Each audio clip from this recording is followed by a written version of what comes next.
I'm John. And we're the geezers on the go. Go, go, go.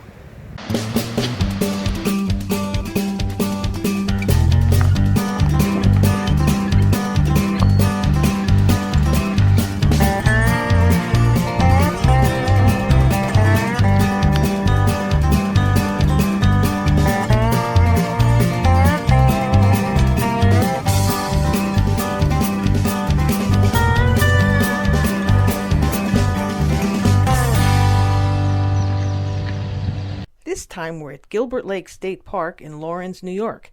It's in the foothills of the Catskill Mountains and is one of the oldest state parks in central New York. It boasts 135 campsites, 56 of them with electrical hookups, and it sits on the shores of a 42-acre lake.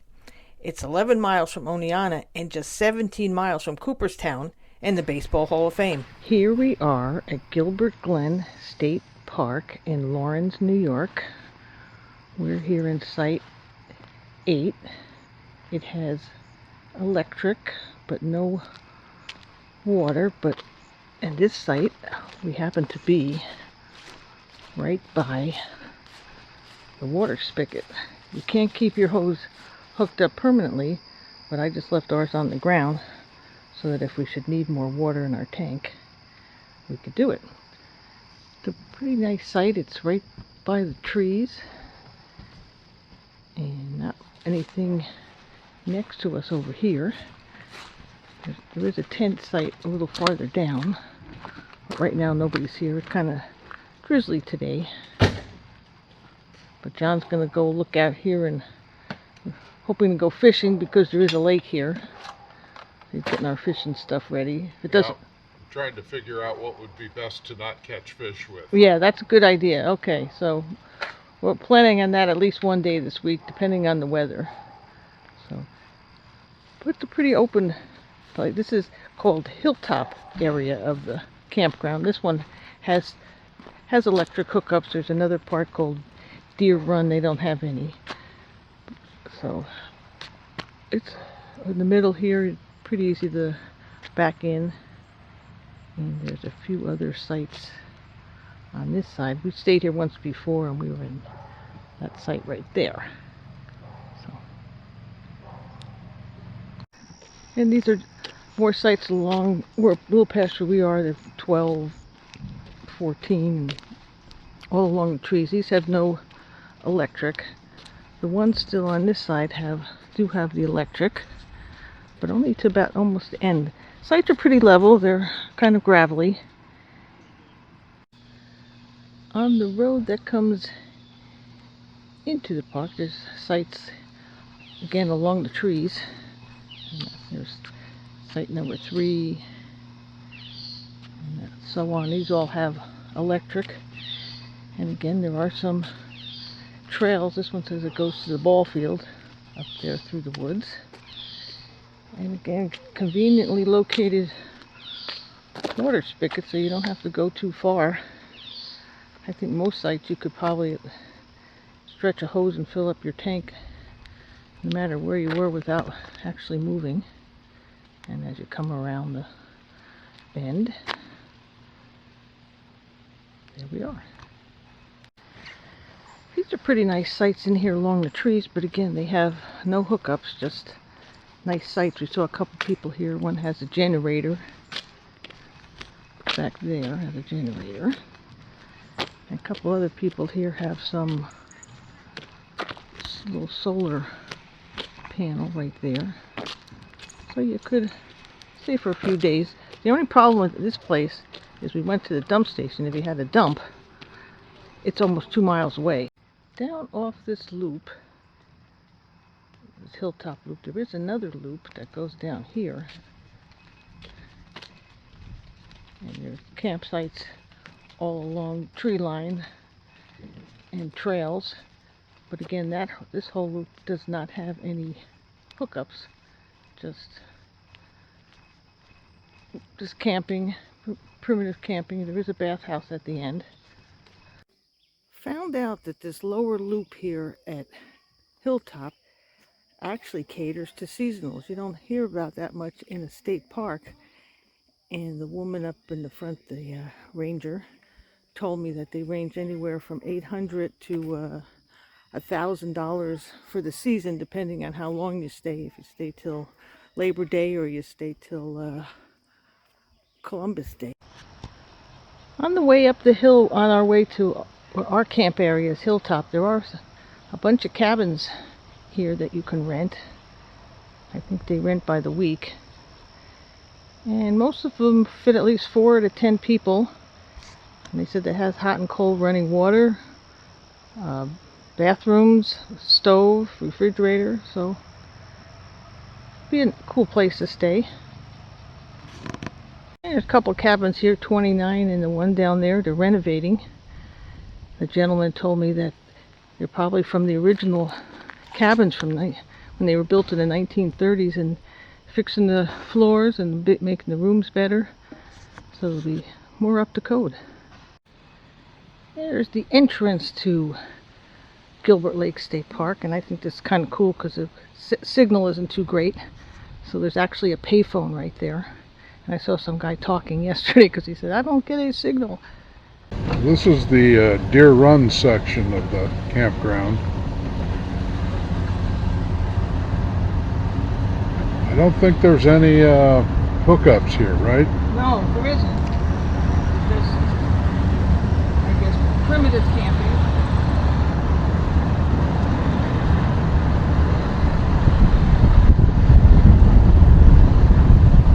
Big spaces.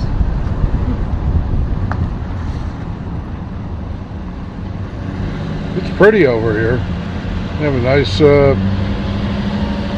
bathroom there, bathhouse. There are some tents and some campers in here.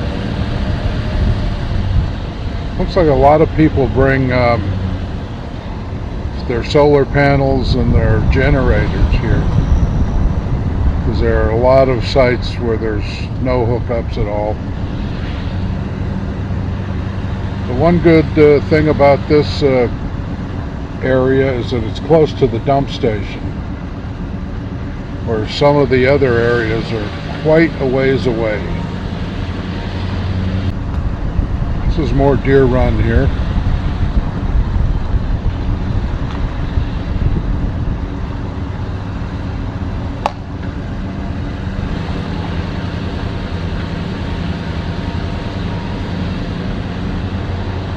Pop-ups.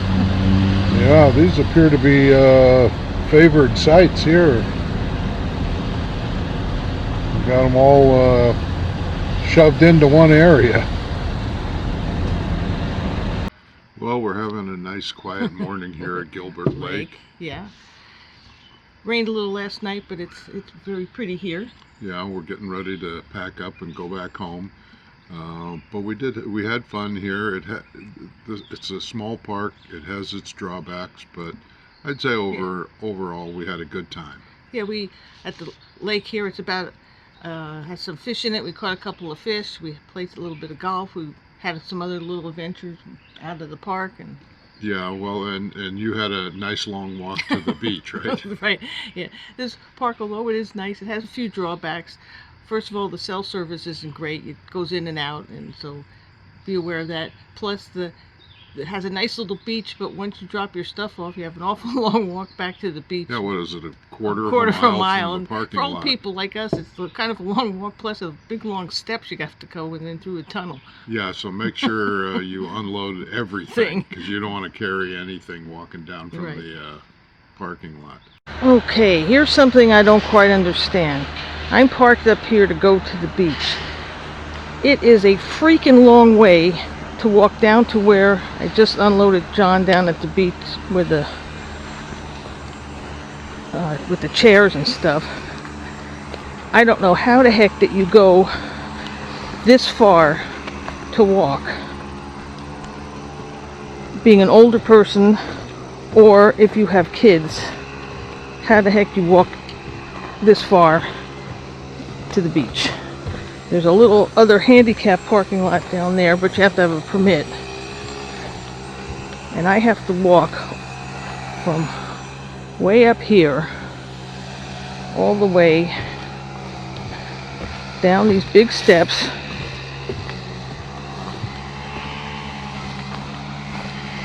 down this road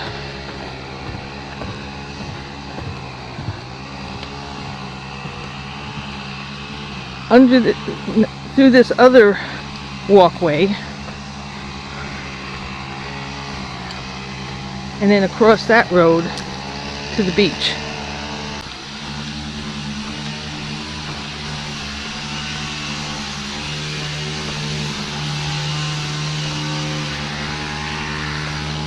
Now I have to walk all the way back over there just to find where John is. And there's the freaking lake. It's about at least a quarter of a mile or more just to walk down here. Stupid. Well, now that I'm finally down here, this is the beach area. There's no lifeguard today, so swim at your own risk. Technically it says beach closed, but nobody seems to be paying any attention. Well, you can tell the beach is closed by all the people in the water. Right. I think it says the lifeguards are only here from over the weekend through Monday. It's also a prime little fishing lake with rainbow and brown trout, largemouth bass, and perch among the prized species. And of course you know how we love to go fishing. Looks like John's got something good. Ooh. See him there, Joe? Yeah, wow, nice big rainbow.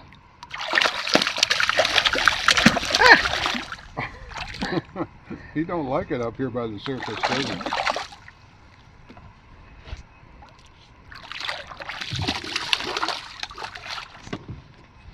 Oh, nice fish. I am. Wow, that one, I think you can keep him. Huh? Keep him? No, I'm gonna send him back on his way. Wow, that's pretty big. That's at least 12 inches. Pretty good. Nice one there, John. Now it's my turn. I knew you wouldn't let me upstage you. Nice little bass, Jill. Next, we were off to play a little golf at Colonial Ridge, just about a mile down the road. It was a little wet from some recent rain, but we didn't much care. Until we hit the cart path from Waterworld. Okay, we're here at the Colonial Ridge Golf Course. There's lots of wet trails here. Headed for tee number 4. Like the jungle ride going through all this standing water. Those are the white tees. Oh. We don't stop at the white tees. No. We pretend they're not there. Here we go. Hold on, Jill. I'm holding on. Nope. Splash, I'll get all mud on my face. Yikes. I pay big money to ride this in Disneyland.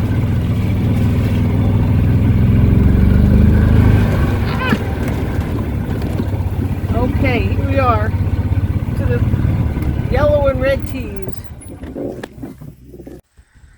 All right, Jill's getting ready to tee off on the 4th hole here. She's getting loose.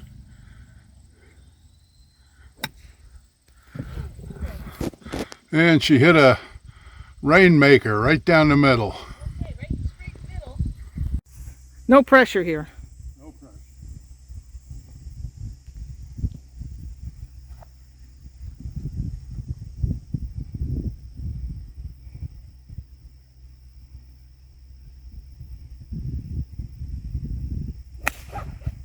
Ooh, good one.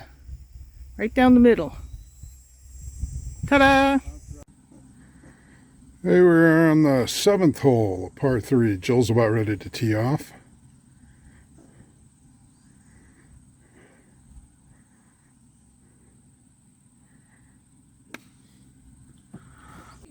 And she's on the green.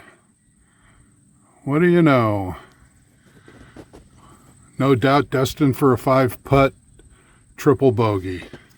All right, Jill's over. This is for par. It's a little long for her, a little out of her range, but she might make it.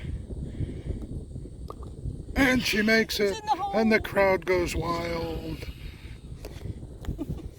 9 holes of fun, and then we headed back to camp to plot our next adventure. There's not a lot in the area. You have to travel maybe 10, It's not a real miles. touristy area. It's mostly locals stay here. But we did venture out. Oneonta is not that far, and if you need your supplies, you could go down there. But we did go to Cooperstown. Cooperstown was fun, and we've been to the Hall of Fame several times. So this time we went to the Farmers Museum, and that was cool. Yeah. We got to go on a wooden carousel that had all handcrafted animals and horses.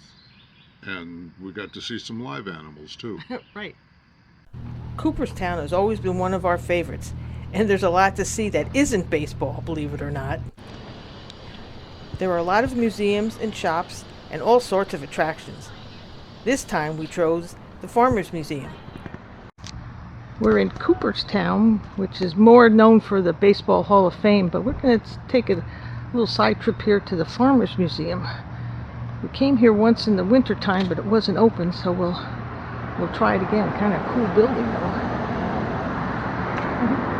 Well, here at the museum here, they have the original Cardiff Giant that P.T. Barnum had in his circus. Kind of an odd thing. Why he's in the Farmers Museum, I'll never know. but here he is. one big frickin' farmer. Yeah. Well, we're making our way to the upstairs of this farm museum. Well, it was worth the walk up here. They have lots of cool exhibits, leather trades, vehicles, old-timey cars. Also part of this farm museum, there's a little village, and each little building has a purpose. There's coopers and there's weavers and all types of buildings. All made, a lot of them made out of stone, so it's really pretty. The building you're standing in is just a hair over 200 years old. It was finished in 1827. We've been a working blacksmith shop almost that entire time and still are today. Right now I'm just trying to separate a piece of material that I've left on the end of this bar.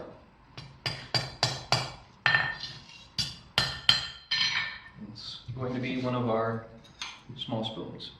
Oh. Well, here in the Farmers Museum, here's the church. This is part of that old little town, and of course next to the church you would have had a cemetery. And I guess these are original grave sites because a lot of them date back from the mid-1800s. At the far end of this Farmers Museum is a great place if you got kids because it's actual farm. And there's pigs, and there's sheep, and then down at the end there's horses. And there's a kid's barnyard, and there's a cow over here, and this little guy is petting them. So there's lots to do if you've got kids here. Mika. Max. Also on museum grounds is the Empire State Carousel, sort of a revolving compendium of New York State history. If you look up on the inside here of the rounding board, you'll see that there are murals. Those are all about New York State history milestones like George Washington's inauguration, women's suffrage, the opening of the Erie Canal, the explorations of Henry Hudson, and the surrender at New Amsterdam, the opening of the UN, the first railroad, Ellis Island. It's just all about New York. Those frames around the mirrors were done by 11 regional carving groups, and what they represent is what makes each region special and unique around the state. And the yellow panels down there are all about folklore in our state. These animals are all hand carved out of basswood. They were hand carved. They're all New York animals, but they were all hand carved between 1983 and 2002, maybe.